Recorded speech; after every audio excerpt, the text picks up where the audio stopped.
Financial planning ఎలా చేసుకోవాలి, ఎక్కడ డబ్బుల్ని ఇన్వెస్ట్ చేస్తే మంచి రిటర్న్స్ వస్తాయి? మ్యూచువల్ ఫండ్స్ పై వెబినార్ ఈ నెల 19-20న. Hello guys, welcome back to ఐట్రీ మీడియా. ఈ రోజు మనతో ఉన్నారు AMFI certified mutual fund distributor అయిన రమేష్ పసుపులెడ్డి గారు. సార్తో మాట్లాడదాం.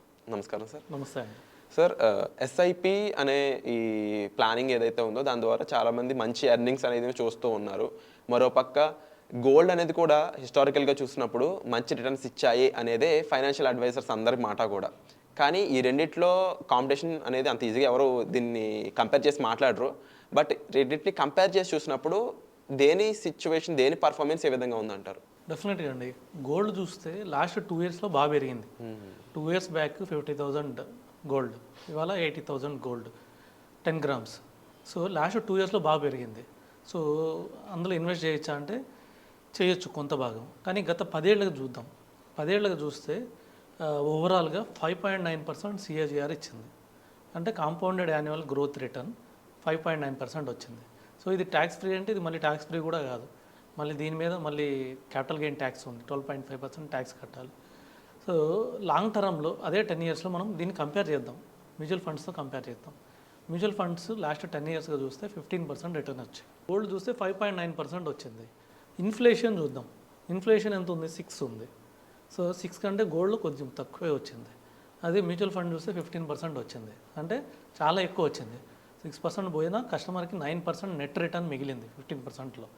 సో దీంతో అతను మనీ పెరిగింది, వాల్యూ పెరిగింది. అదే గోల్డ్ ఇన్వెస్ట్ చేస్తే అంతేం పెరగలేదు. సో లాంగ్ టర్మ్లో ఇన్వెస్ట్ చేసే వాళ్ళు ఏం చేయాలంటే కంపల్సరీగా కొద్దిగా ఎక్కువ రిటర్న్ వచ్చే దగ్గర ఇన్వెస్ట్ చేయాలి. ఇప్పుడు ఎందుకు పెరిగింది గోల్డ్? కొద్దిగా జియో పొలిటికల్ ఇష్యూస్, అంటే ఇరాన్ వార్ కానివ్వండి, ఇజ్రాయెల్ వార్, లేదా ఉక్రెయిన్ వార్, ఇలాంటి వార్ జరిగినప్పుడు ఏమైందంటే కొంతమంది జనాలు పబ్లిక్ నార్మల్ అందరూ ఏం చేస్తారంటే బిహేవియర్ ఏంటంటే గోల్డ్ ఎక్కువగా ఉంటారు సెక్యూరిటీ కోసం. సో అదే మనము లాంగ్ టర్మ్లో రిటర్న్స్ పొందాలి, లేకపోతే మన ఫైనాన్షియల్ ప్లానింగ్ కంప్లీట్ చేసుకోవాలి, లేదంటే ఒక 15 ఇయర్స్ తర్వాత మనం ఫైనాన్షియల్ ఫ్రీడమ్ అయిపోవాలి, అంటే రిటైర్ అయిపోవాలి, ఆ మ్యూచువల్ ఫండ్ మీద వచ్చే అమౌంట్తోనే మనం హ్యాపీగా బతికేయాలి, ఇలా అనుకుంటే మాత్రం mutual funds better. 10 to 15 years చూస్తే గోల్డ్ కన్నా మన ఇక్కడని కాదు, లాస్ట్ 30 ఇయర్స్ కూడా మనం గూగుల్లో కూడా సెర్చ్ చేయొచ్చు. 30 ఇయర్స్ గోల్డ్ రిటర్న్ కొడితే మనకి 8% వస్తుంది. అదే 30 ఇయర్స్ మనకి ఈక్విటీ రిటర్న్ అని కొట్టండి, 14% వస్తుంది సిఏజిఆర్. సో ఇక్కడే మనకు అర్థమైపోతుంది. సో మనం ఏ రీసెర్చ్ చూసినా ఎవ్రీ 10 ఇయర్స్ కంపేర్ చేసినా కూడా మ్యూచువల్ ఫండ్ గోల్డ్ని చాలా ఎక్కువ మార్జిన్ తోటి బీట్ చేసింది. కావాలనుకుంటే కొంత భాగం మన సేవింగ్స్లో ఒక 10%, మనం 100 రూపాయలు సేవ్ చేయాలనుకుంటే ఒక 10% గోల్డ్లో పెట్టుకోవచ్చు. మిగతా 90 రూపాయలు మాత్రం ఎక్కువ గ్రోత్ వచ్చే దగ్గరే ఇన్వెస్ట్ చేయాలి. అయితే ముఖ్యంగా ఏం చెప్తారు, ఎమర్జెన్సీ ఫండ్స్ అనేవి, లిక్విడ్ ఫండ్స్ అనేవి చాలా ఉన్నాయి కదా, ఇలాంటివి ఉన్న సిచ్యువేషన్లో కూడా ఇంకా గోల్డ్ని ఎమర్జెన్సీ ఫండ్ కింద యూజ్ చేయొచ్చు అంటారు? డెఫినెట్గా అండి. సో గోల్డ్ పెట్టుకోవాలంటే ఒక కారణం వచ్చేసి ఎమర్జెన్సీ ఫండ్. ఎమర్జెన్సీ ఫండ్ కావాలంటే గోల్డ్ ఇన్వెస్ట్ చేయొచ్చు. ఎందుకంటే గోల్డ్ మనం బ్యాంక్లో పెట్టినా కూడా 8-9%, మేబీ 8%లో గోల్డ్ తీసుకోవచ్చు. కానీ దీన్ని ఇన్వెస్ట్మెంట్ పరంగా చూడకూడదు. గోల్డ్లో మళ్ళీ మనం ఇన్వెస్ట్ చేసినప్పుడు ఏమవుతుంది, దానికి తరుగు ఉంటుంది, దాని తర్వాత జిఎస్టీ అని, వ్యాట్ అని, సో ఆర్నమెంట్ చేసేటప్పుడు మళ్ళీ డిప్రిసియేషన్ అని చాలా లాస్ అవుతుంది. మేబీ లాంగ్ టర్మ్కి ఇన్వెస్ట్ చేసేవాళ్ళు కొద్దిగా గోల్డ్ ఈటీఎఫ్స్లో ఇన్వెస్ట్ చేయడం బెటర్. గోల్డ్ ఈటీఎఫ్స్లో ఇన్వెస్ట్ చేస్తే ఈ వ్యాట్ ఉండదు, జిఎస్టీ ఉండదు, తరుగు ఉండదు. మెయిన్ తరుగు చాలా పోతుంది. అవును. సో ఈ తరుగు ఇలాంటివి ఏమి ఉండవు. గోల్డ్ రేట్ పెరుగుతున్న కొద్దీ ఈటీఎఫ్ రేట్ కూడా పెరుగుతూనే ఉంటుంది, ప్లస్ లిక్విడిటీ కూడా ఉంటుంది. సో ఎప్పుడు కావాలంటే అప్పుడు అమ్మేసి తీసుకునే అవకాశం కూడా ఉంటుంది. సో ఆ విధంగా ఇన్వెస్ట్ చేస్తే ఇంకోటి ఏంటంటే సెక్యూరిటీ కూడా ఉంటుంది. గోల్డ్ మనం ఆర్నమెంట్ చేసామనుకోండి, అది ఇంట్లో మళ్ళీ పెట్టుకోవాలంటే కొద్దిగా భయం ఉంటుంది. అదే లాకర్లో పెడదామంటే లాకర్కి రేట్ ఆఫ్ ఇంట్రెస్ట్ ఉంటుంది, లాకర్ ఛార్జెస్ ఉంటాయి ఎవ్రీ ఇయర్. దాని తర్వాత లాకర్ ఇవ్వాలంటే ఇవాళ రేపట్లో సో వాళ్ళు ఒక ఇన్వెస్ట్మెంట్స్ అడుగుతున్నారు అప్లికేషన్గా, ఇవన్నీ ప్రాబ్లమ్స్ ఉంటాయి. కాబట్టి గోల్డ్ ఇన్వెస్ట్ చేయాలనుకున్న వాళ్ళు ఒకటి గుర్తుపెట్టుకోవాలి, లాంగ్ టర్మ్ ఇన్వెస్ట్మెంట్ అయితే ఫిజికల్ గోల్డ్ మంచిది కాదు.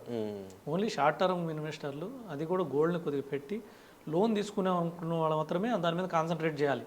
అంతేగాని రేపు 15 ఏళ్ళ తర్వాత 20 ఏళ్ళ తర్వాత పిల్లలు పెళ్లి చేయాలన్న వాళ్ళు ఫిజికల్ గోల్డ్ కొనడం మంచిది కాదు. అండ్ మనం ఇంత టెక్కీ వరల్డ్లోకి వచ్చేసాము, ఫ్యూచర్ ఆఫ్ ఇన్వెస్ట్మెంట్స్ అనేవి చాలా మారిపోతూ ఉన్నాయి, మొత్తం డిజిటలైజేషన్ అయిపోయింది.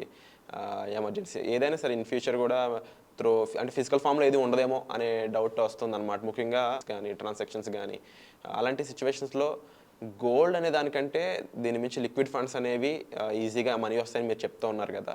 అయితే వీటి గురించి ఇంకా నాలెడ్జ్ తెలియని పీపుల్ ఎంతోమంది ఉన్నారనమాట ఆడియన్స్ పరంగా చూసుకున్నప్పుడు. రూరల్ ఆడియన్స్, టౌన్స్లో ఉండేవాళ్ళు, టైర్ 2, టైర్ 3 సిటీస్లో ఉండేవాళ్ళు, అదర్ దెన్ హైదరాబాద్ చెప్తూ ఉన్నాను. వీళ్ళందరి కోసం మీరు ఎటువంటి గైడెన్స్ ప్లాన్ చేస్తూ ఉన్నారు? డెఫినెట్గా అండి, మనం ఒక వెబినార్ కండక్ట్ చేయబోతున్నాం.